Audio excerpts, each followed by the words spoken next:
ನಾಲ್ಕು ದಿಕ್ಕಿನಲ್ಲಿಯೂ ಕಾಣುರೆಲ್ಲ ನಮ್ಮೋರು. ಅಳುವಿಲ್ಲದ ಅಳುಕಿಲ್ಲದ ನಿಷ್ಕಲ್ಮಶ ಮಡಿಲಲ್ಲಿ ಮಗುವಾಗಿಯೇ ದಿನ ಕಳೆಯುವ ಸೋದರರ ಕಥೆಯಲ್ಲಿ ಒಳ್ಳೆ ಕಾಲ ಬಂದೇ ಬರಬೇಕು.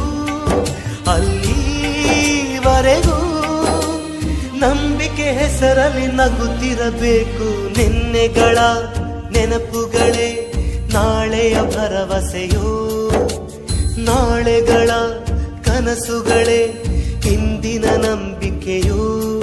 ಅದು ಯಾರೋ ಮಾಡಿದ ತಪ್ಪು, ಇದು ಇನ್ಯಾರಿಗೋ ಶಿಕ್ಷೆ ಬೇಕೇ ನಮ್ಮ. ಅಪರಂಜಿಯಂತಿರೋ ಜೀವ ಅದು, ಅಪರಾಧಿ ಪಟ್ಟವು ಇನ್ಯಾಕಮ್ಮ. ಎದೆಯ ದಹಿಸೋ